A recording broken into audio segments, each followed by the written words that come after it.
bonjour à toutes et à tous.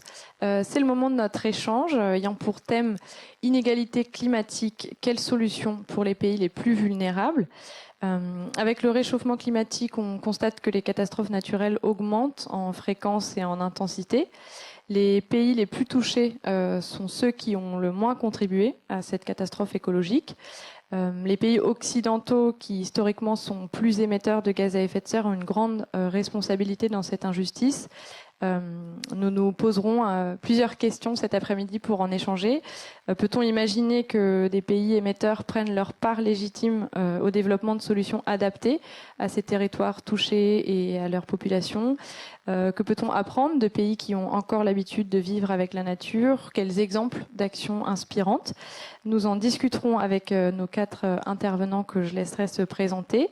Nous avons imaginé et concocté cette table ronde avec une place pour différents acteurs et associations. Vous comprendrez qu'il était assez compliqué d'avoir des élus, des associations ou des habitants de pays africains, par exemple, comme dans le film. Mais nous sommes ravis d'avoir aussi ici une pluralité de points de vue sur ces sujets. Et si vous souhaitez aussi vous documenter davantage sur ce sujet, il y a aussi une table ronde en ce moment à Paris sur le même film avec des intervenantes et intervenants différents. Je vous laisse vous présenter en quelques mots. Donc, bonjour tout le monde, moi je suis Alice Langlais, chargée d'éducation à la citoyenneté, à la solidarité internationale pour une association dont on ne voit pas le nom sur l'écran, qui est l'association INTI, qui est une association de promotion et de diffusion de cuisson écologique. Donc ça va être la cuisson solaire ou la cuisson à bois, mais beaucoup plus économe, dans certains pays du monde, les pays des Andes, et puis aussi certains pays en Afrique. Et voilà, l'association qui est française diffuse et essaye de promouvoir des méthodes beaucoup plus écologiques pour lutter contre les impacts de la déforestation notamment, ou tout simplement améliorer la vie quotidienne de la population. Vous n'êtes pas sans ignorer que tout le monde cuisine à peu près plusieurs fois par jour sur l'entièreté de la planète, donc ça peut servir d'améliorer cet aspect-là du quotidien de chaque personne. Et moi, je m'occupe le plus particulièrement des activités en France de l'association, donc notamment faire des interventions ici avec vous. Je vais passer la parole aux autres intervenants. Merci. Bonjour à tous. Je suis Mélène Assewassa Sama, chargé de projet Action Climat en Afrique chez Climate Change. Je suis accessoirement doctorant en droit international de l'environnement. Et dans le cadre de ma thèse, par exemple, je travaille sur les engagements volontaires des États pris en droit international de l'environnement, notamment sous l'accord de Paris et sous la Convention de la biodiversité. Pour revenir à notre association, Climate Change, je ne sais pas si c'est une coïncidence ou pas, mais le président de Climate Change est un élu de Nantes, M. Ronald Dantec. Et c'est une association qui œuvre dans l'accompagnement des collectivités dans leur action pour le climat. Donc nous œuvrons essentiellement en Afrique.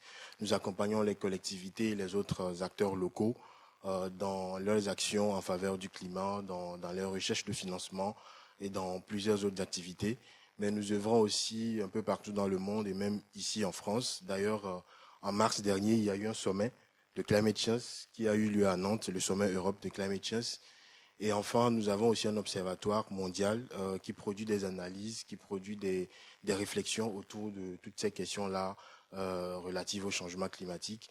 Et donc là, récemment, nous avons mis en place un observatoire africain de l'action climat sur lequel je travaille. Et peut-être que nous aurons l'occasion de revenir là-dessus. Merci.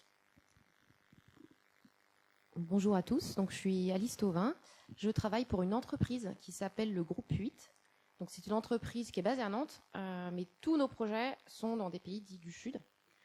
Donc parce qu'on travaille que sur des projets d'aide publique au développement. Donc l'aide publique au développement, c'est l'ensemble des moyens que les pays dits du Nord, les gouvernements des pays dits du Nord mettent à disposition du coup des pays du Sud pour financer des projets de développement, d'infrastructures ou autres. Donc le groupe 8 spécifiquement, on va travailler principalement sur des projets urbains, donc des projets d'urbanisme ou même d'infrastructures comme des réseaux d'eau potable, des réseaux d'assainissement, de gestion des déchets. Mais on travaille aussi quelquefois plus spécifiquement sur des projets d'atténuation et d'adaptation au changement climatique. Et j'y reviendrai sans doute au cours de ces discussions. Bonjour, donc moi c'est Pierre Vacher, je suis géologue, enseignant-chercheur à Nantes Université et rattaché au laboratoire de planétologie et géosciences. Ça fait pas mal d'années maintenant donc, que j'enseigne à l'université les thématiques du climat, du changement climatique, des énergies fossiles et renouvelables.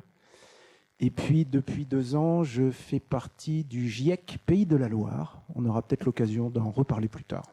Voilà. J'explique tout de suite. Allez, je ne sais pas si vous connaissez l'acronyme GIEC. C'est le groupe intergouvernemental d'experts sur l'évolution du climat.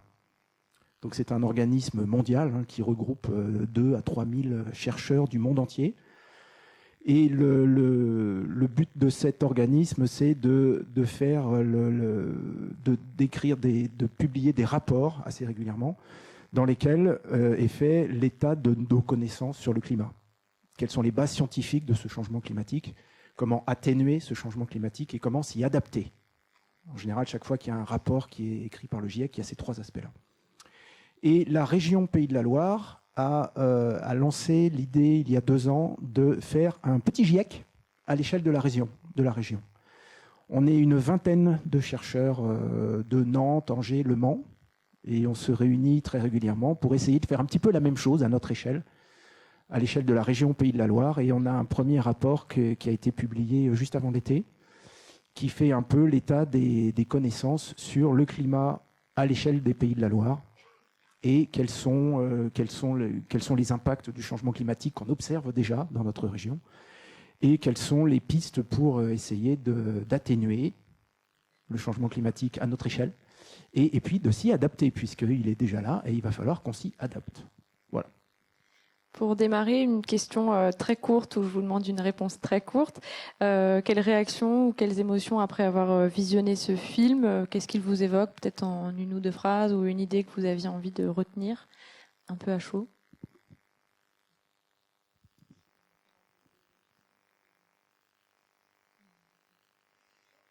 Ouais, je commence alors. Je vais faire mon enseignant de base. Moi, j'ai retenu qu'il faut aller à l'école. Mais moi, c'est un peu. En tant qu'enseignant, je ne pouvais pas dire autre chose.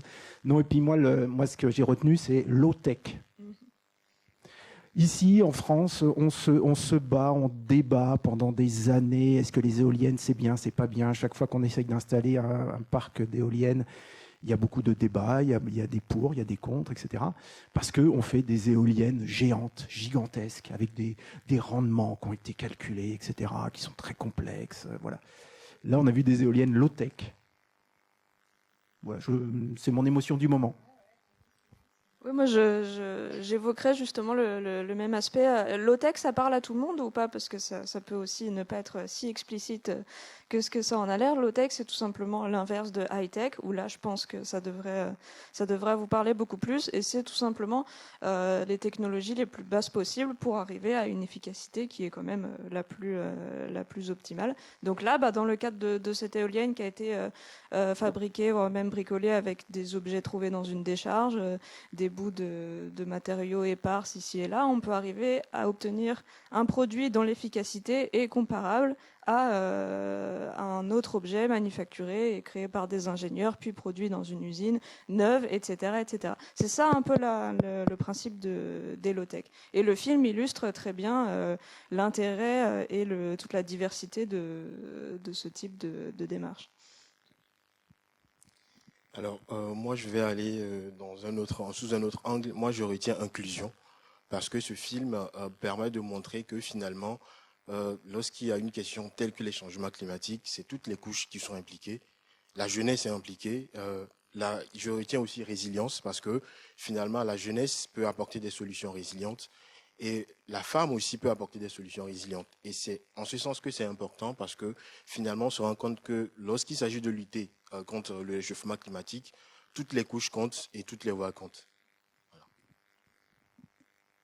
Voilà. Moi, quand j'ai vu ce film, j'ai trouvé que c'était un peu un condensé en fait aussi de toutes les problématiques auxquelles pouvaient faire face les populations des pays du Sud. On voit que, effectivement, on a des difficultés à simplement aller à l'école. Le fait de ne pas avoir accès à de l'eau potable ou accès à des sources d'énergie, ça rend aussi la vie plus compliquée. On voit aussi qu'il y a des problèmes d'instabilité politique, de corruption. C'est vraiment un petit peu tous les freins au développement que vous avez condensés dans ce film. Donc ça vous donne quand même aussi un bon panorama des difficultés auxquelles peuvent être confrontés les pays du Sud quand ils essayent de mettre en place un quelconque projet. Pierre Vacher, est-ce que vous pourriez nous dire quelques mots sur pourquoi est-ce qu'on parle d'inégalité climatique et de pays plus émetteurs historiquement, c'est quoi un peu le petit rappel qu'on peut faire là-dessus? Le petit rappel. Alors nous, on est dans les pays du Nord. On est dans des pays, quand je dis on, c'est les pays d'Europe de l'Ouest, c'est l'Amérique du Nord, c'est un certain nombre de pays. On a commencé à émettre du CO2, des gaz à effet de serre, avec la révolution industrielle. Vers 1850, on a commencé à utiliser du charbon, puis du pétrole et du gaz, de l'uranium aussi. Donc ça fait 1850, ça fait 170 ans qu'on a commencé à émettre des gaz à effet de serre. Les pays du Sud n'en émettent pas, ou très peu. Et pourtant, là, c'est ça la première injustice terrible, c'est que quand il y a des grands sommets internationaux où tous les pays du monde entier sont là, le discours c'est « tout le monde doit réduire les émissions de gaz à effet de serre ». Ben non, pas d'accord. Nous, ça fait 170 ans qu'on en émet, et il y a certains pays qui commencent à en émettre parce qu'ils ont un développement qui s'accélère ces dernières années, ou n'en émettent pas du tout. Donc, il y a une injustice là à dire que tous les pays doivent faire des efforts pour réduire les émissions de gaz à effet de serre. Et, bon, mauvaise nouvelle pour nous, ce serait bien que nous, on fasse beaucoup plus d'efforts, parce qu'on a cet aspect historique. Ça fait beaucoup plus longtemps que d'autres pays qu'on émet des gaz à effet de serre. Et peut-être le deuxième volet de l'injustice, qu'on a déjà mentionné en introduction, c'est que le changement climatique, il est là, il a commencé, il n'y a plus de discussion possible là-dessus. On en voit des effets un peu partout dans le monde, mais on en voit surtout des effets dans les pays du Sud. Un certain nombre d'effets ont été illustrés dans le film. Difficulté d'accès à l'eau, désertification, déforestation aussi, qui est une action de l'homme, qui n'est pas un effet du climat, mais qui est une action de l'homme. C'est surtout dans les pays du Sud que les effets du changement climatique se font sentir pour l'instant. Donc double injustice. C'est nous qui avons émis beaucoup de gaz à effet de serre et c'est eux qui en ont les premières conséquences. Peut-être pour compléter aussi, il y a une carte qu'on avait projetée au début de l'atelier qu'on a fait ensemble la semaine dernière, qui montrait notamment les émissions par pays. Peut-être rappeler une notion aussi pourquoi on peut parfois avoir des émissions qui ne sont pas les mêmes ou des cartes qu'on peut voir passer sur des médias qui ne sont pas les mêmes selon que c'est par pays ou par habitant. Et aussi l'impact de la manière dont on inclut ou pas certaines de nos émissions dans la production dans d'autres pays. Oula, il y a plein de choses là-dedans. Oui, effectivement, quand on veut présenter des chiffres, quand on veut faire des statistiques, il y a toujours plein de moyens de présenter les chiffres. Par exemple, vous pouvez présenter les émissions de gaz à effet de serre des pays. Donc, en entier, la totalité de la Chine, la totalité de la France émet X tonnes de CO2. Et puis, vous avez une autre présentation qui est de montrer les émissions de CO2 par habitant de ces pays. Un Français émet tant de CO2, un Chinois émet tant de CO2, etc. Et vous obtenez des résultats complètement différents. Parce qu'en Chine, il y a 1,5 milliard d'habitants. En France, on est 67 millions. Donc, c'est pas du tout pareil. Et c'est souvent ce qui fait bloquer un peu les sommets internationaux, parce que chacun arrive avec le chiffre qui l'arrange un petit peu. Donc, les États-Unis arrivent avec les chiffres de pays globaux, et ils disent c'est les Chinois qui polluent le plus. Et puis les Chinois arrivent avec le chiffre par habitant.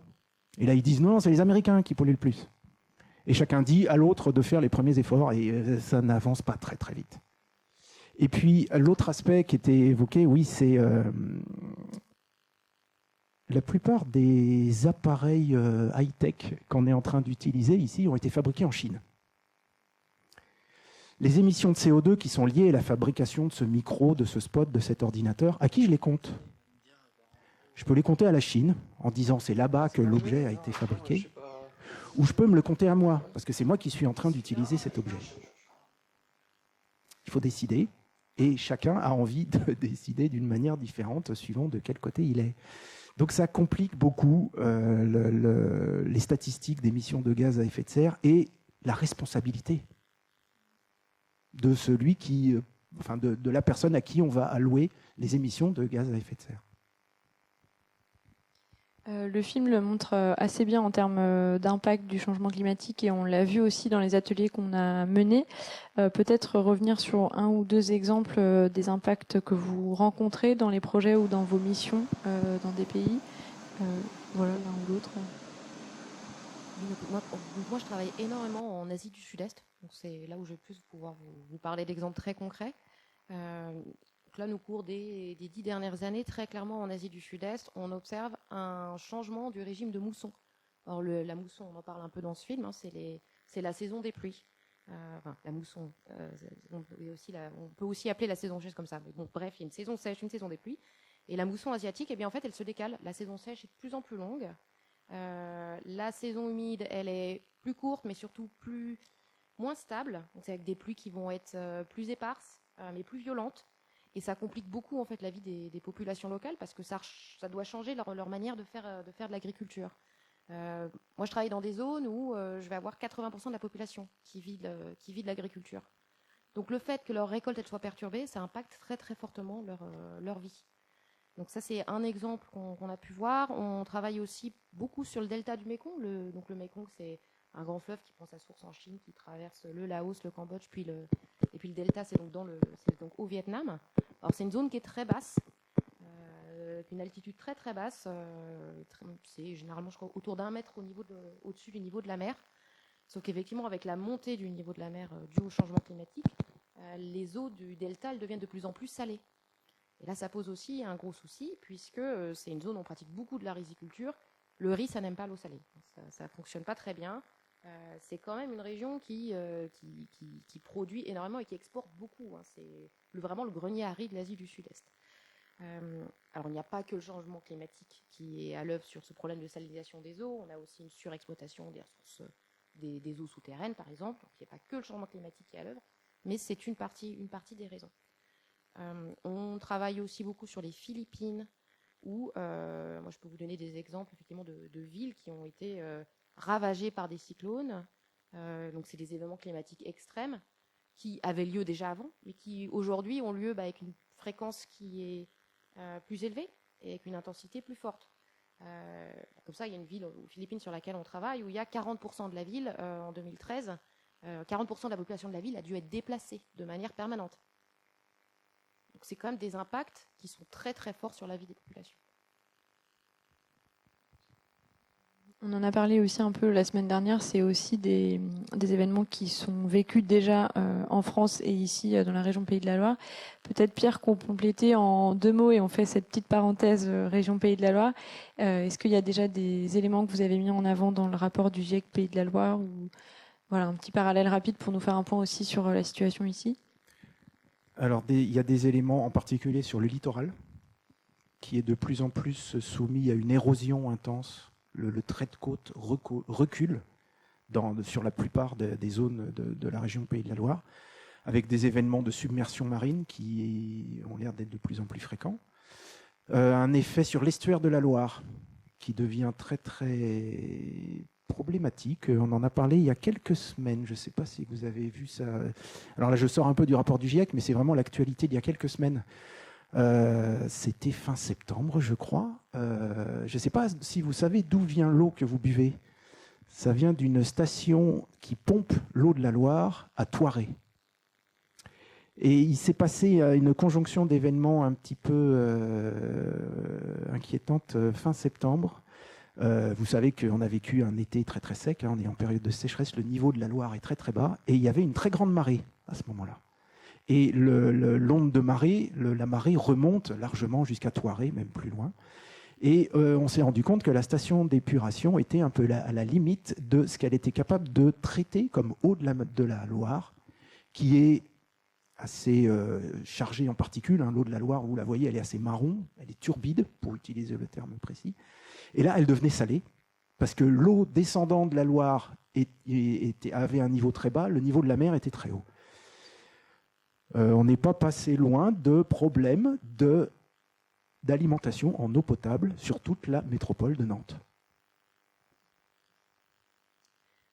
Je pense que l'état de situation et le constat est assez bien dressé.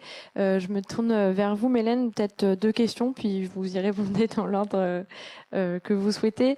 Peut-être nous exprimer un peu les demandes et les besoins que vous rapportent les collectivités que vous rencontrez en Afrique avec qui vous travaillez, et peut-être aussi rappeler un peu les objectifs et les engagements que les pays se sont fixés pour viser un monde soutenable. Comment est-ce que tout ça s'est discuté, un peu dans quel type de réunion, de COP, ou quels sont les objectifs en quelques... C'est une question intéressante, enfin des questions intéressantes. Je vais d'abord revenir sur les objectifs et promesses dans un contexte de négociation. Ce qui est important de relever, c'est que dans les négociations, vous avez plusieurs blocs. En général, dans les médias, on présente le contexte de négociation, on parle souvent du bloc du Nord, bloc du Sud. Mais ce qu'il faut savoir, c'est que les alliances se font et se défont en fonction des intérêts, en fonction du sujet qui est discuté.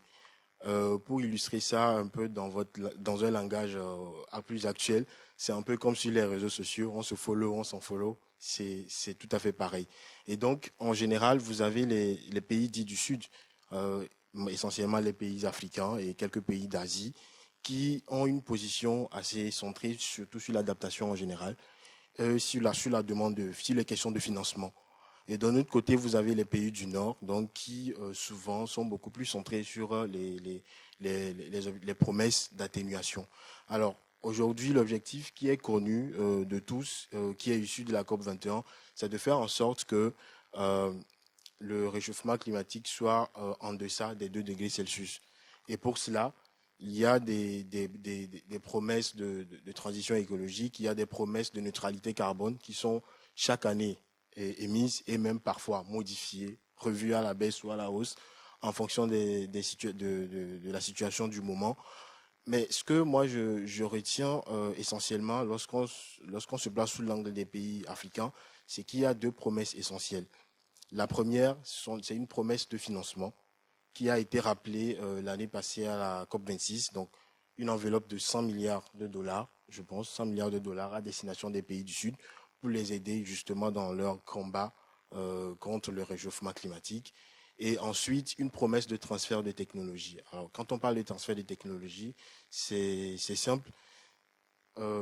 Les pays africains ont besoin de connaissances. Les pays du Sud, pas seulement africains, ont besoin de techniques pour monter certains projets. Comme vous l'avez vu dans le film, ont besoin de certaines ressources matérielles pour mener à bien certains projets, pour développer certaines infrastructures, pour lutter contre le réchauffement climatique. Et donc, ces technologies-là, on les retrouve la plupart du temps dans les pays du Nord. Et donc, dans les engagements, dans les revendications des pays du Sud et dans les promesses des pays du Nord, il y a cette question-là de transfert des technologies vers le Sud. Et donc, ce sont ces 2 questions-là qui cristallisent le plus souvent les débats, financement, transfert de technologies. Mais aujourd'hui encore, la question va être sur la table pour la COP27 en Égypte parce que l'enveloppe de 100 milliards de dollars n'est toujours pas avancée et le transfert de technologies, lui aussi, peine à arriver. Dans le même sens, finalement, cela rejoint un peu les demandes et les revendications des pays du Sud, mais surtout des collectivités, parce que récemment, il y a une semaine, nous étions à Dakar pour le sommet sur le climat et la mobilité, où il y avait plus de 1500 participants, donc des collectivités, des élus, des ONG, des jeunes porteurs de projets venus de toute l'Afrique, avec 200 intervenants. Et ce qui émergeait encore une fois, c'était toujours plus de financement, parce que parfois, lorsqu'il y a le financement, les collectivités n'ont pas accès à ce financement. Pourquoi? Parce que le processus d'accès à ce financement est très compliqué. Il faut une certaine ingénierie, il faut un certain savoir-faire. Et en général, les élus locaux, vous conviendrez avec moi que tous les élus locaux ne sont pas des comptables, ne sont pas des experts en montage de dossiers ou en montage de projets. Ce qui fait qu'en général, des fois, certains essayent et à un moment donné abandonnent parce que c'est trop compliqué, parce que c'est trop long, parce que c'est trop coûteux.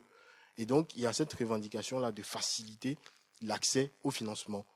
Une autre revendication, c'est le transfert de technologie, c'est la formation, parce que les gens ont bien des idées, ils ont envie de faire des choses, ils ont envie de monter des projets, sauf que Ils ne savent pas comment le faire. Et ils ont besoin de formation, ils ont besoin d'accompagnement, de suivi pour mettre en place, par exemple, des plans d'adaptation. Et un autre élément aussi, je l'ai dit dès le début, c'est l'inclusion des couches vulnérables. Parce qu'aujourd'hui, lorsqu'on parle de changement climatique, vous verrez souvent, lorsque vous allez dans les négociations, je ne veux pas indexer une certaine couche, mais c'est souvent des personnes de certain âge qui sont là pour négocier au nom des pays du Sud. C'est souvent des hommes qui sont là pour négocier. Il y a très peu de femmes qui vont dans ces négociations-là. Il y a très peu de jeunes. Et donc, leur voix ne porte pas. Et les revendications, justement, à Dakar, par exemple, de ces collectivités-là, c'était une meilleure inclusion des femmes, une meilleure inclusion des jeunes dans les négociations, dans les échanges, dans les prises de décisions. Et enfin, un autre élément aussi, c'est qu'en général, lorsque les États du Sud, je parle principalement des États africains parce que je connais mieux cet exemple-là, lorsqu'ils arrivent à capter du financement, ce financement-là a du mal à atteindre les collectivités. Il reste souvent au niveau national et vous avez des collectivités qui parfois ont des projets, qui parfois ont des besoins, mais n'ont pas de financement. Alors que vous savez très bien, vous et moi, que les premières personnes qui sont confrontées aux réalités du terrain, ce sont les élus locaux, ce sont les ONG, ce sont les porteurs de projets. Voilà. On va continuer nos échanges en zoomant un petit peu sur l'adaptation, les solutions, des exemples que vous avez pu croiser. On va pouvoir passer les micros dans la salle puisque je sais que vous avez préparé des questions sur cette partie numéro 3 sur adaptation et solutions. On prend plusieurs questions et puis après on y répondra, comme ça on structurera l'ordre des réponses.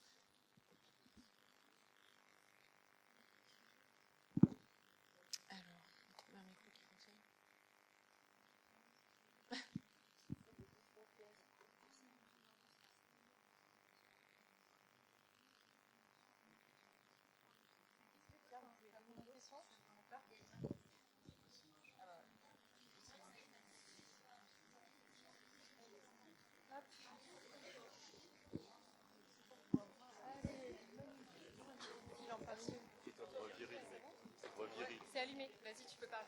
On y va pour la question ?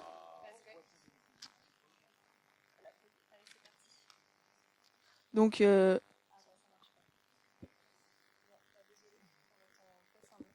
Allô, 1, 2. Quel suspense.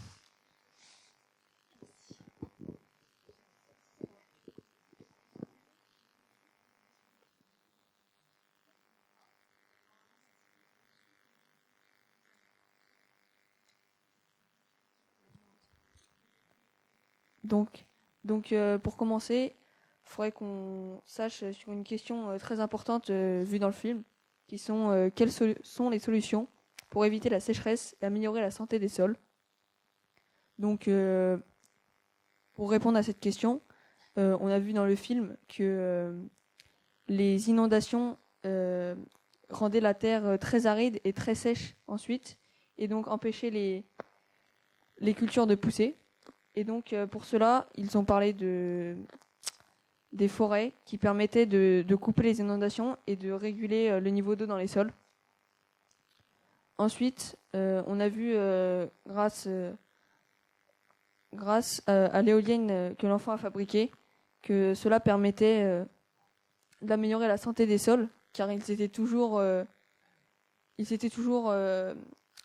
humides, sans être inondés ni complètement secs, ce qui permettait de faire 2 cultures par an pour récolter et se nourrir continuellement et gagner de l'argent.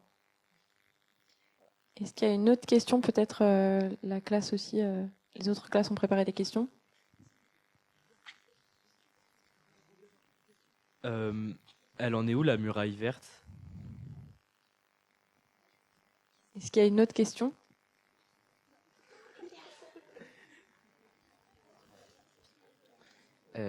Allô ? Ouais. Comment faire pour que les prix mondiaux des matières premières agricoles, le blé et le riz, arrêtent d'augmenter et donc éviter que des pays plus pauvres ne puissent plus en acheter ne plus en acheter. Est-ce qu'il y a une autre question sur ces enjeux d'adaptation ou de solution ? On pourra en reprendre après. Ah oui, il y a d'autres questions. Quels sont vos engagements respectifs sur le climat? Et je crois qu'il y avait des questions aussi par ici.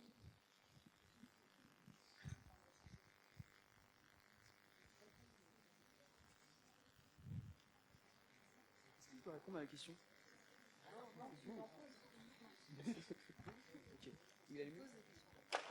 Oula.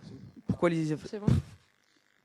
pourquoi les pays africains, notamment le Niger, ne produisent-ils pas de l'électricité nucléaire? Ok. On se prend une première série peut-être de réponses sur les différents enjeux qui ont été pointés et puis on pourra prendre d'autres questions juste après.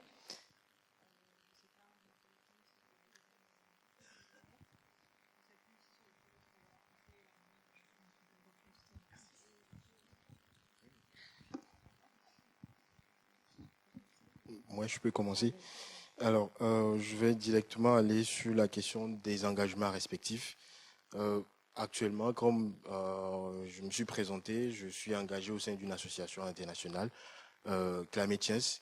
Et donc, à titre personnel, à titre professionnel d'abord, nous accompagnons les collectivités dans leur recherche de solutions, dans leur recherche de financement. Et ce que je n'ai pas dit parce qu'il n'y avait pas de temps, c'est que nous faisons en sorte de les mettre en réseau, en relation. Lorsqu'il y a des idées qui convergent, lorsqu'il y a des projets communs qui peuvent les aider à mutualiser les efforts. Ça, c'est une première solution. La deuxième solution, c'est que nous mettons en place des ateliers de formation à destination des maires, à destination des collectivités plus globalement, justement sur les questions sur lesquelles ils ne sont pas peut-être outillés.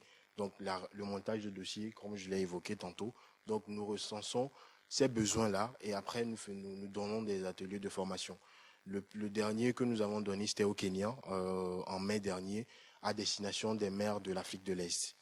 Alors, à titre personnel, maintenant, mon engagement, c'est que je m'intéresse aux questions climatiques depuis très longtemps.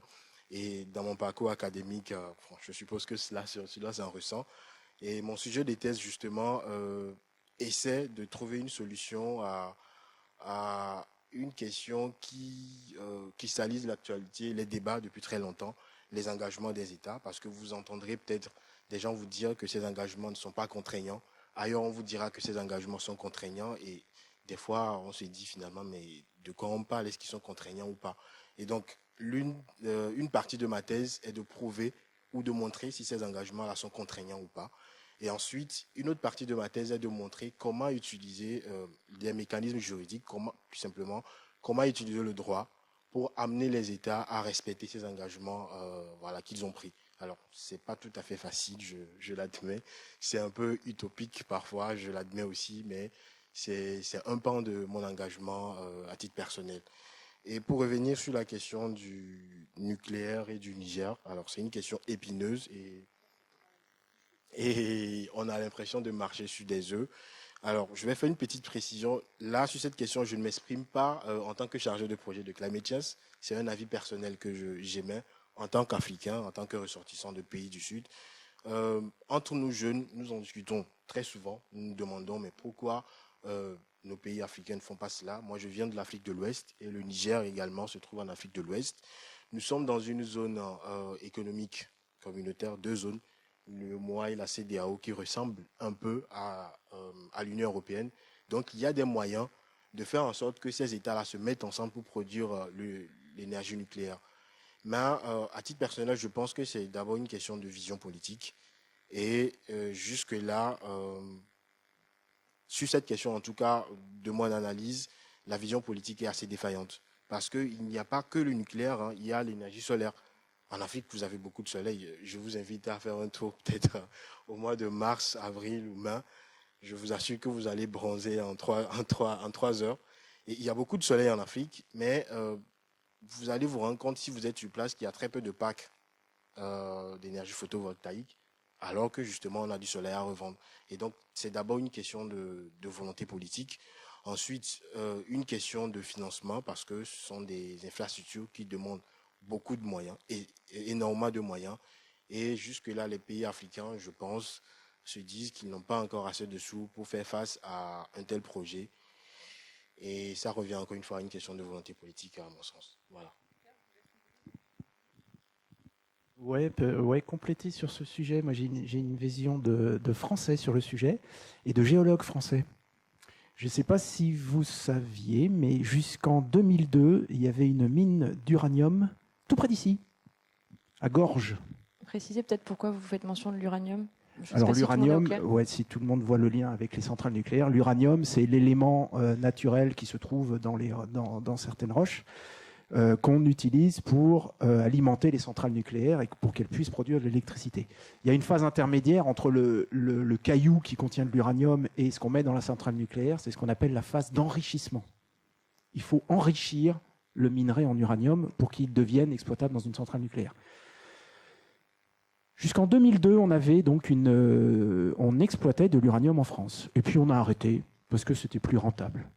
Économiquement, c'était pas une activité rentable parce que c'est beaucoup plus rentable pour les entreprises françaises d'aller exploiter une mine au Niger. Pourquoi c'est beaucoup plus rentable? Parce que les mineurs du Niger sont payés beaucoup moins cher qu'un mineur français. Et puis les normes de sécurité et les normes sanitaires à respecter au Niger sont un peu plus, plus faciles à respecter qu'en France. Donc c'est pour ces raisons-là que c'est beaucoup plus simple pour une entreprise française d'aller exploiter l'uranium du Niger que celui qui existe en France. Je m'énerve encore plus ou Non, mais je trouve que ce côté technique et économique de rentabilité, c'est presque un peu une forme de néocolonialisme. Hein, appelons un chat un chat. On exploite les travailleurs du Niger parce qu'ils sont payés beaucoup moins cher qu'un travailleur français pour faire le même travail. Et qu'on ne réduit pas nos consommations ici en France, donc on a ces besoins d'électricité, donc on a besoin d'en produire, quel que soit le prix, quelque part, quoi. Peut-être Alice, je vous laisse réagir sur les autres questions ou des exemples que vous auriez envie d'évoquer. Moi, je vais plutôt répondre à la question qui est relative à la sécheresse. Qu'est-ce qu'on peut faire? Alors, c'est vrai qu'effectivement, le fait d'avoir des arbres, ça permet de limiter la sécheresse, puisque un arbre, c'est une couverture végétale, donc ça permet de garder les sols plus humides, limiter l'évaporation. Et aussi, surtout, c'est un système racinaire, donc des racines dans le sol qui permettent à l'eau de mieux s'infiltrer. Donc, il y a des pratiques type agroforesterie qui sont intéressantes dans cette optique-là. Après, de manière générale, sur la sécheresse, c'est un aspect en fait finalement de la gestion de la ressource en eau. Donc l'eau qui fait quand il n'y en a pas assez, c'est la sécheresse. Quand il y en a trop, on a plutôt des inondations et des crues. Tout ça, en fait, ça se gère et ça se gère de manière intégrée. C'est-à-dire qu'on ne va pas regarder que la sécheresse, que la période de crue. Il faut essayer de gérer ça intelligemment. Par exemple, essayer pendant une période de crue d'avoir des bassins de rétention pour éviter qu'on ait justement trop d'inondations. C'est-à-dire on retient une partie de l'eau qui tombe afin de lui permettre ensuite de s'infiltrer. On peut avoir des stratégies aussi de stockage pour les périodes plus sèches. Il faut regarder vraiment sur l'ensemble de la saison. Après, là, effectivement, ce qu'on voit dans ce film, c'est qu'ils mettent en place une éolienne. Alors, l'éolienne, c'est pas vraiment l'éolienne qui a permis d'avoir de la ressource en eau. Je veux dire, le puits, il existait certainement avant. D'ailleurs, on voit au début du film, à un moment, il prend une douche, on le voit, je crois qu'il pompe. Il y a une pompe manuelle, en fait. Ce qui permet l'éolienne, c'est d'apporter l'énergie pour actionner la pompe. Donc, c'est pas tant que l'eau n'était pas présente en sous-sol, c'est qu'on n'avait pas l'énergie pour la faire remonter sans effort. Ce que montre vraiment ce film, c'est que grâce à l'énergie, on a un accès à l'eau qui est plus facile, on y passe moins de temps, on y consacre moins d'énergie, qui, dans une période de famine, c'est particulièrement important, je pense, d'économiser son énergie. C'est ça que montre ce film. En fait, il y avait effectivement ces pompes manuelles. Alors, on peut se dire qu'effectivement, donc c'est intéressant, il peut avoir accès à des ressources souterraines, c'est bien pour une deuxième récolte, etc. Il y a aussi d'autres manières de voir le problème. On pourrait aussi se dire, pourquoi ne pas trouver des cultures moins gourmandes en eau, plutôt que d'envisager une deuxième saison. En particulier, je crois qu'au Malawi, c'est surtout du maïs. Je ne pense pas qu'on puisse envisager une deuxième tournée de maïs en saison sèche. Ça me paraît très compliqué, au vu des besoins en eau de cette plante. On va peut-être se tourner vers d'autres types de récoltes en complément. On pourrait aussi se dire bon bah c'est super, sécheresse, on se met tous à pomper dans les nappes phréatiques, on a de la ressource en souterrain, c'est super. Alors la ressource souterraine, il faut faire attention parce qu'il y a des pays, des endroits où vous avez des problèmes de qualité de la ressource souterraine. Moi j'ai des projets au Laos où elle est contaminée à l'arsenic. Je ne pense pas que vous ayez forcément envie de l'utiliser. L'arsenic c'est assez toxique. Ou alors où elle est salée, et ça ne fonctionne pas non plus. Et vous avez aussi des pays, moi j'ai des exemples, typiquement le delta du Mékong ou l'Indonésie, où on a eu tellement recours à l'eau souterraine, à l'eau qui était donc dans les nappes phréatiques sous le sol, on a eu tellement recours que la surface du sol s'enfonce.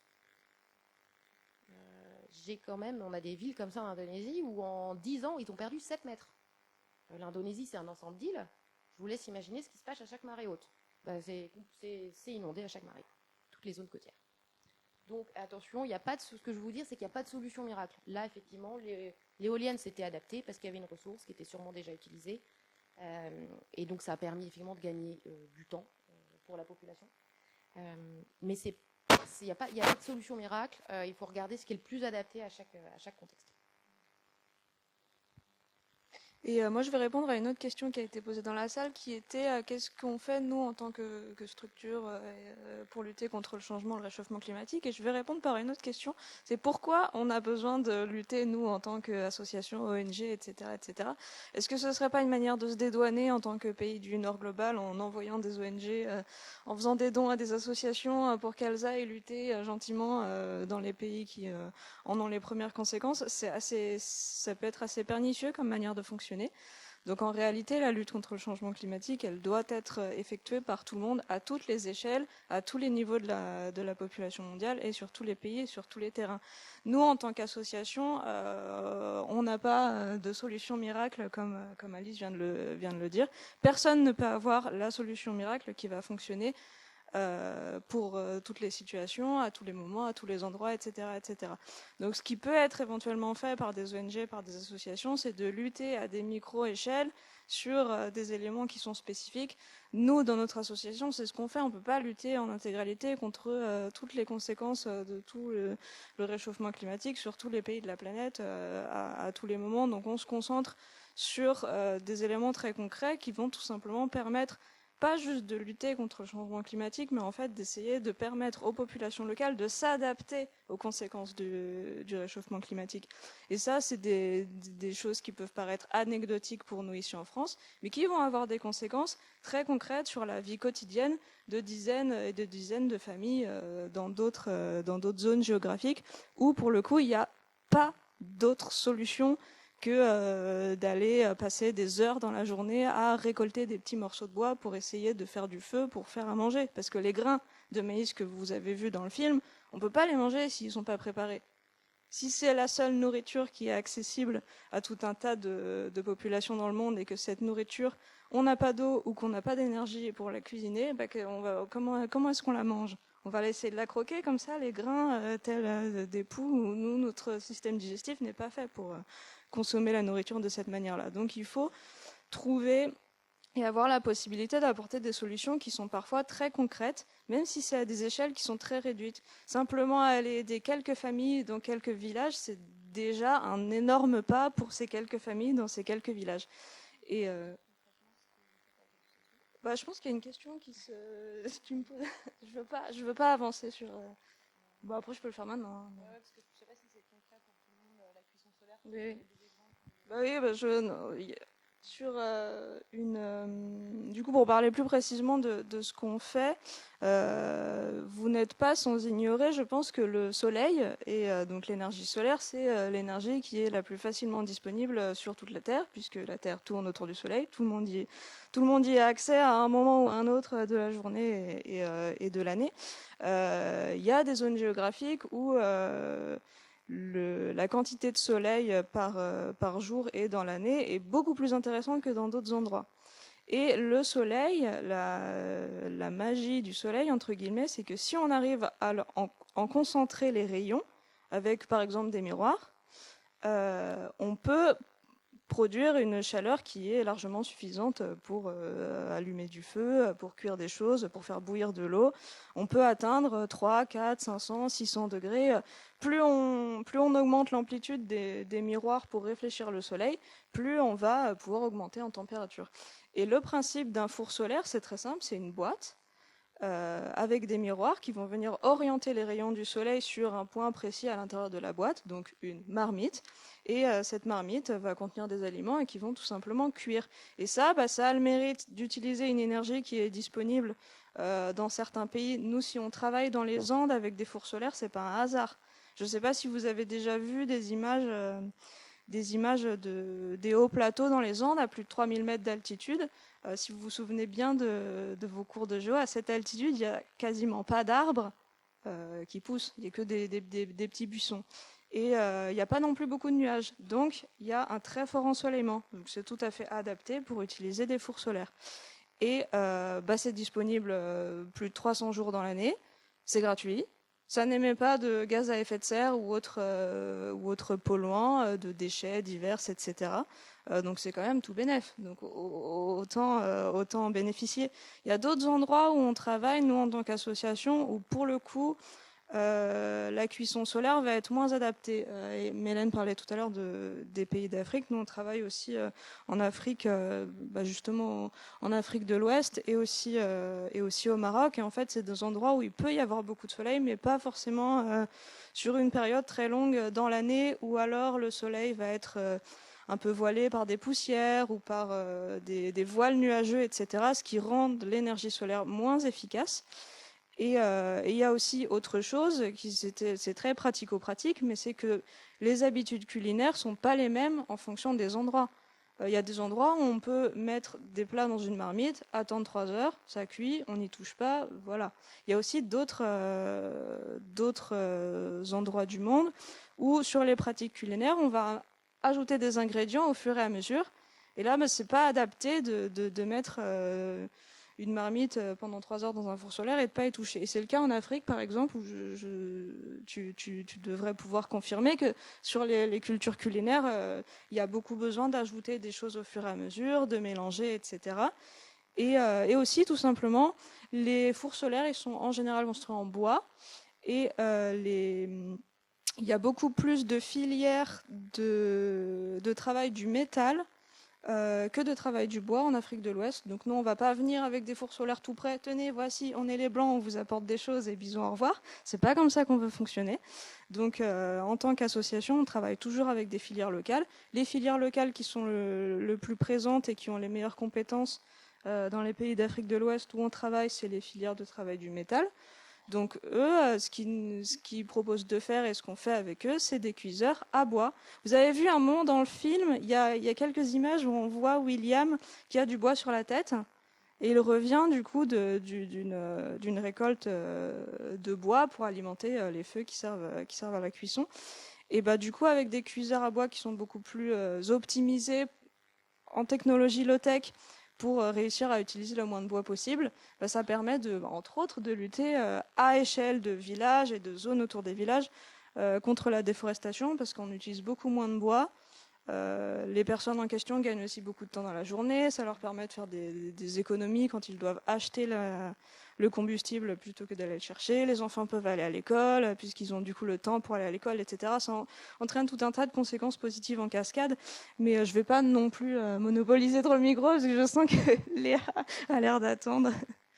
On va juste, il est déjà 16h45, on va juste laisser une partie des élèves qui sont avec nous qui doivent aller prendre leur quart. Et puis, je vais faire passer le micro de nouveau. Est-ce qu'il y a des nouvelles questions ? On n'a pas forcément répondu à toutes les questions de la phase précédente. On y reviendra si on a le temps. Est-ce qu'il y avait encore des questions que vous avez ou qui sont venues en visionnant le film ?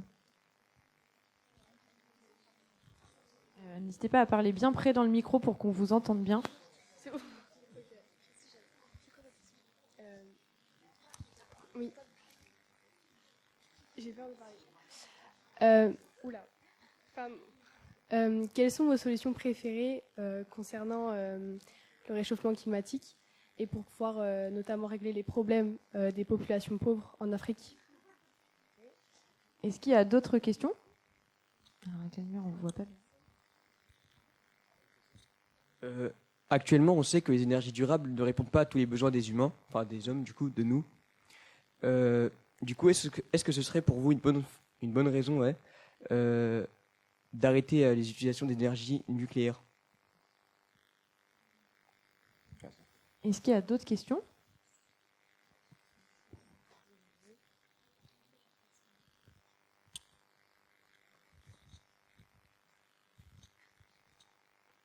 Pensez-vous que le film soit un bon support pour notre thème? On a déjà répondu. Est-ce qu'il y avait d'autres questions? On peut se refaire du coup une...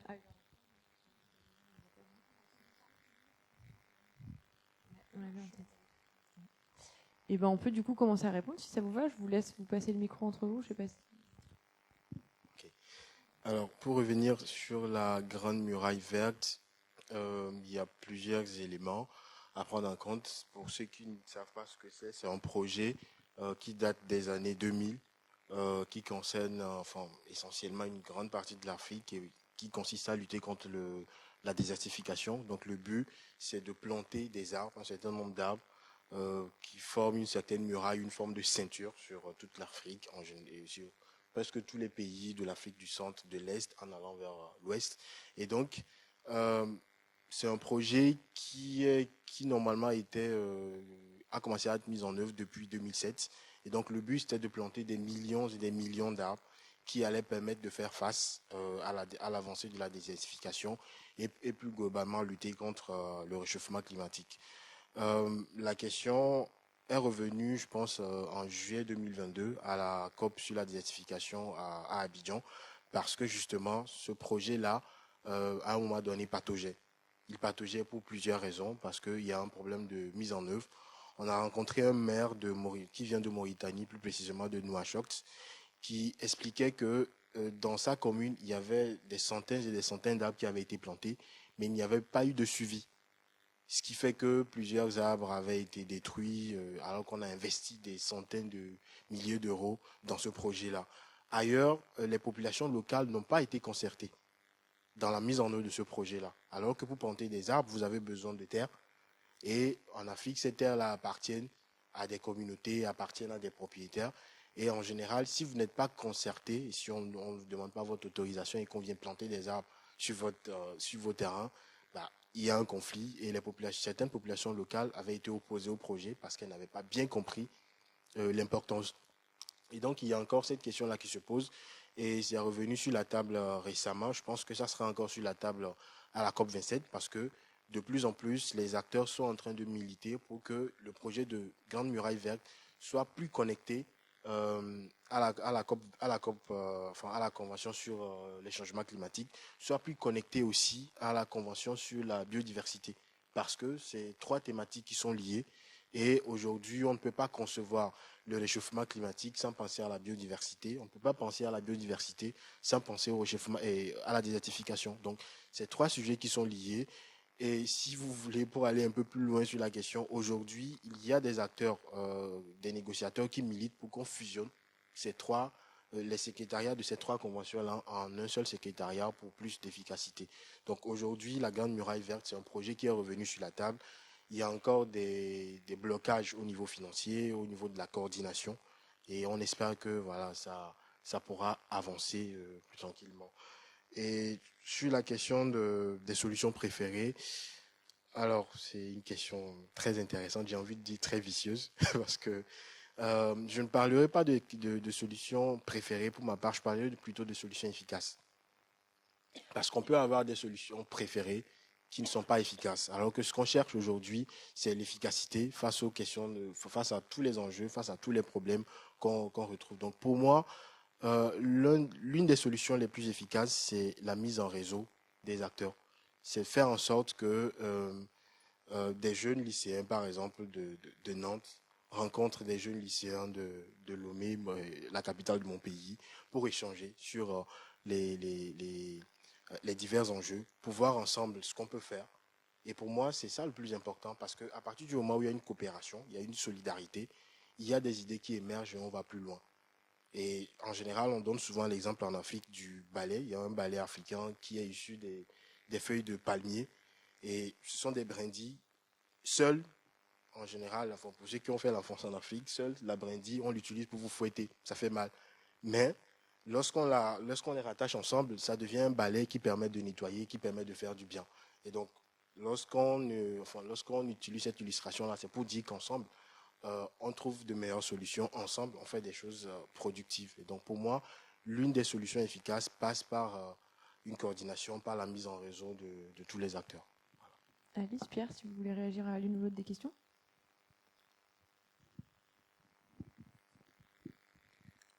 Alors moi, je vais réagir aussi sur la solution préférée. En fait, moi, je n'en ai pas. Et en fait, je pense qu'il ne faut pas forcément en avoir, surtout une pour l'Afrique. L'Afrique, c'est un continent. Donc avec des cultures très variées, des religions variées, des langues variées, un environnement varié. Donc vous n'aurez jamais une solution qui fonctionne partout, ni même 3-4 solutions qui fonctionneront partout et qui répondront à tous les besoins. Je voulais juste vous donner un exemple là-dessus. Donc en ce moment, moi, le groupe 8 travaille à Kinshasa. Donc Kinshasa, c'est une ville, et même simplement à l'échelle de la ville, on a développé un petit modèle qui permet de dire en fonction de chaque micro-quartier quelle est la solution justement la plus adaptée, la plus bénéfique en termes à la fois d'atténuation, donc de séquestration de carbone, d'adaptation, donc diminution du risque, en l'occurrence je crois surtout le risque inondation qui est pris en compte, et de bénéfices pour les populations. Et donc même à l'échelle d'une ville et même d'un quartier, d'un endroit à l'autre, c'est pas forcément la même chose qu'on va recommander. Alors là, dans les solutions, en l'occurrence, qu'on a regardées pour cette étude, sont surtout des solutions qu'on appelle basées sur la nature. Alors il y a tout un ensemble de solutions possibles. On va voir par exemple des forêts urbaines. Ça permet de lutter contre ce qu'on appelle les îlots de chaleur. Vous savez, quand la température s'élève localement pendant une canicule dans une ville. Ça a d'autres bénéfices aussi, les forêts urbaines. On a regardé aussi plutôt des solutions qui sont plutôt sur de l'agriculture urbaine ou alors sur des toitures végétalisées. Enfin, on a regardé tout un ensemble de solutions qui permettent qui ont différents bénéfices, comme je le disais, séquestration carbone, diminution de l'impact des inondations. Et en fait, on voit très bien que d'un endroit à l'autre, on ne préconise pas la même chose. Et là, on parle d'écart de juste quelques rues. Donc de là à donner des solutions préférées pour l'Afrique, ça va pas être possible. Par contre, moi, j'ai une solution préférée qui, je pense, est universelle. Je pense que ce qui pourrait vraiment tous nous aider, c'est qu'on ait tous un très bon niveau de connaissance sur ce qu'est le changement climatique, ses causes, ses conséquences, pour du coup au moins tous être informés. Et je pense que c'est ce que vous avez fait au cours de la semaine dernière dans le cadre de ce projet pédagogique. Et ça serait bien qu'en fait tous les lycéens de France puissent avoir, de France et d'ailleurs, puissent bénéficier de ce genre d'initiative. Oui, moi je suis complètement d'accord aussi. J'ai pas de solution préférée, et parce qu'il y en a pas, parce que à chaque territoire, à chaque groupe de personnes, en fonction de là où il habite, est-ce qu'il habite à un endroit où il y a du soleil, est-ce qu'il habite à un endroit où il y a du vent, de l'eau qui coule, etc. À chacun de trouver une solution pas préférée, mais adaptée à l'endroit où il est, quoi. Et puis alors ça c'était un peu une réflexion sur l'Afrique, qui effectivement est un énorme continent. Et ma solution préférée, moi, pour nous en France, et je vais prêcher contre ma paroisse d'origine, en fait, moi je pense que la solution elle n'est pas techno. Moi je pense qu'elle est plus psychologique, elle est dans nos têtes, la solution. Et du coup je vais même répondre à la question, est-ce que ce film était adapté pour le sujet du jour ? Oui, moi oui, je trouve. Et je vous pose la question, est-ce que vous avez vu ce film ? Est-ce que, maintenant, là, d'ici un quart d'heure, vous allez rentrer chez vous et puis reprendre la vie comme d'habitude, quoi. Vous allez manger un bon steak ce soir, parce que c'est bon, hein. Bim, c'est ce que vous pouvez faire de pire comme émission de gaz à effet de serre pour votre repas. Donc voilà. Est-ce que vous allez continuer de vivre dans le luxe et l'opulence et la facilité que nous avons la chance d'avoir dans notre pays ? Essayons de temps en temps à repenser à William et à Gilbert et se dire, il y a des gens à l'autre bout de la planète qui n'ont pas du tout les mêmes facilités, et La solution, elle n'est pas technologique, elle est. Alors, je vais utiliser le mot qui est très à la mode maintenant, la sobriété. Voilà, c'est très à la mode ce mot. Alors, il est devenu très à la mode pour des raisons géopolitiques en fait en ce moment. Hein. Mais il faudrait que ce mot soit dans notre tête en permanence pour des raisons de climat et d'énergie, pas seulement pour des raisons de guerre avec Poutine. Voilà.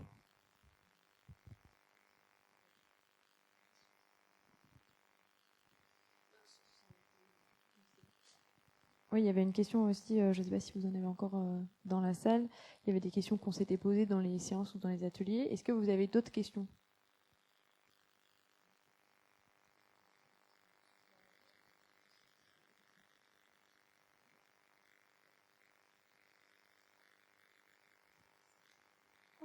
Bonjour, en fait je me pose la question, c'est quoi les trucs qu'on voit quand il y a un personnage qui meurt? Ils viennent genre pour danser. Et en fait, je sais pas ce que c'est, du coup, même si ça n'a pas beaucoup de rapport, je pense, avec l'écologie, voilà.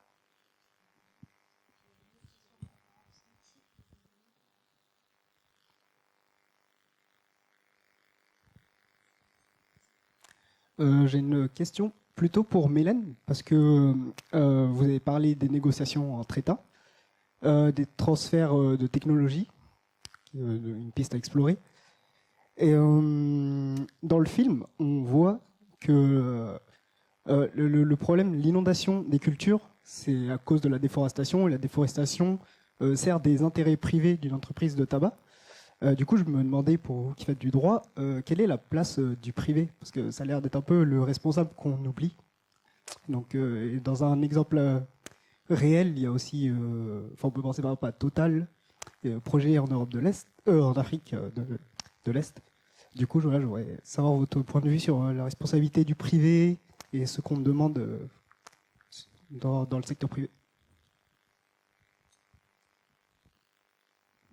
Alors, on va commencer par la question qui n'a rien à voir avec le film, mais qui est tout aussi intéressante.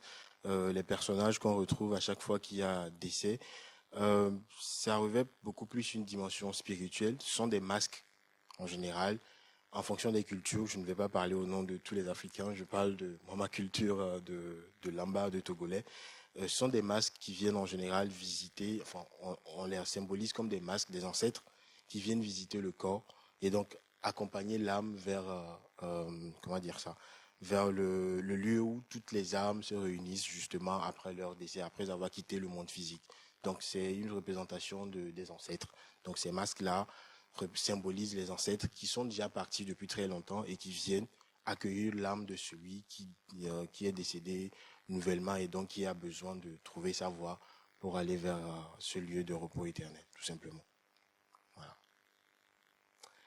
Pour revenir à votre question qui est très intéressante d'ailleurs, déjà au niveau des négociations internationales, on n'a pas eu l'occasion d'aborder cette question-là des différentes forces en présence. On se parle souvent des États, mais d'autres acteurs aussi existent, comme les ONG, les associations, qui font un gros travail de mobilisation, un gros travail de pression sur les États. Et à côté, vous avez aussi des multinationales, donc le secteur privé, qui, lorsqu'on pousse dans un sens, parfois pousse dans l'autre sens, parce que justement, ce qui peut émerger en termes de solutions efficaces ne les arrange pas. Et vous faites bien d'évoquer le cas de Total parce que c'est Total qu'on connaît le plus, c'est Total qu'on cite le plus sur ces questions-là. Et récemment d'ailleurs, il y a la ville de New York et la ville de Paris justement qui se sont associés à un contentieux, donc à une plainte qui est déposée depuis 2020 contre Total justement pour inaction climatique ou pour fraude climatique, tout dépend de ce qui est utilisé. Il y a des mécanismes juridiques qui existent, donc sur lesquels en partie je travaille aussi, qui existent et qui peuvent qu'on peut utiliser pour amener ces entreprises privées là à respecter leurs engagements. Aujourd'hui, il y a ce qu'on appelle des chartes de bonne conduite, des RSE, ce sont des documents dans lesquels les entreprises promettent de mieux agir pour le climat, promettent c'est peut-être un masque africain, je ne sais pas, promettent de réduire leur impact sur l'environnement et au fond ne les respectent pas. Donc depuis des dizaines d'années, cette pratique-là existait et depuis quelque temps, les juristes sont en train de réfléchir à montrer à ces entreprises-là que ces chartes que vous ne considérez pas contiennent des obligations sur le plan juridique, donc au regard du droit, et qui peuvent vous créer des problèmes. Donc, on peut les utiliser pour porter plainte contre vous, pour vous amener à respecter ces engagements-là. Donc, c'est une des solutions contre ces multinationales. Mais il faut savoir aujourd'hui que, Pierre parlait de géopolitique.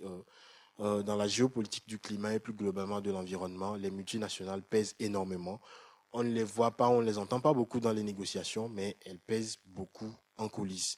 Et un dernier exemple sur lequel l'Observatoire de Climate Change a travaillé récemment, c'est un signal d'alerte justement au niveau de la Tanzanie et de l'Ouganda, par exemple, où Total, en partenariat avec d'autres acteurs, est en train de construire un oléoduc, je pense, de plusieurs milliers de kilomètres, qui est chargé d'acheminer justement du pétrole. Et sur son passage, va détruire de la biodiversité, va détruire des sites protégés, où vous avez des animaux qui sont protégés, va déplacer, je pense, plus de 4 millions d'habitants, va polluer des zones d'eau autour desquelles 40 millions d'habitants des deux pays se réunissent, ont des activités économiques.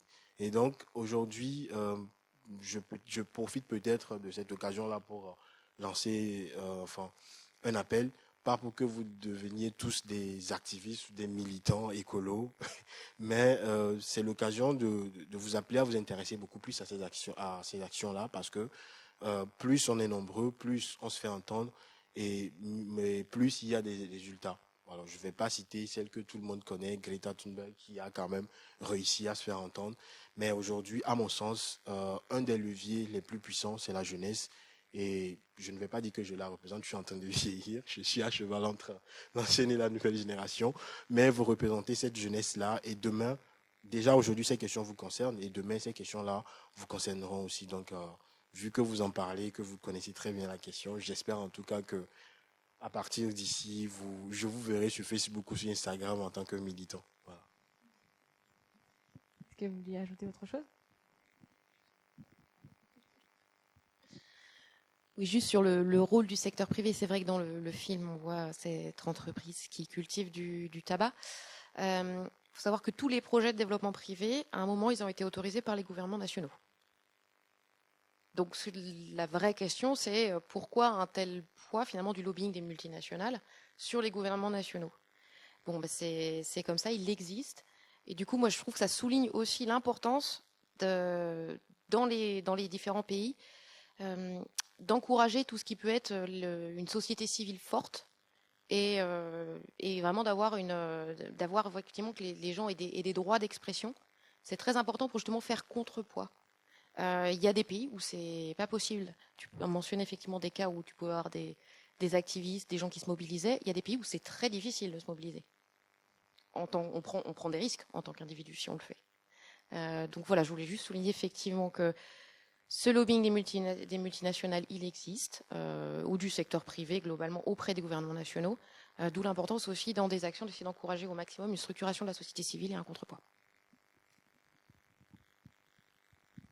C'est un sujet qui est notamment évoqué dans le film Goliath qu'on va projeter dimanche après-midi, qui parle du lobby de l'agriculture au niveau européen et qui présente un exemple de cet enjeu des forces de pouvoir, des entreprises privées qui sont très fortes pour faire valoir leurs intérêts, et dans ce film-là, l'intérêt des pesticides, et une société civile en face, des associations, des avocats, des personnes sur le terrain, et des élus engagés aussi qui essayent de faire entendre une autre voix, plutôt au sens de l'intérêt général, tel qu'il est défini en tout cas dans le film, si ça vous intéresse, sur ce sujet de l'agriculture, qui est un sujet qui nous touche aussi. Un dernier mot avant les mots de la fin, ou je conclue pour qu'on soit dans les temps. Je ne sais pas s'il y a un élément que vous n'aviez pas eu le temps d'aborder.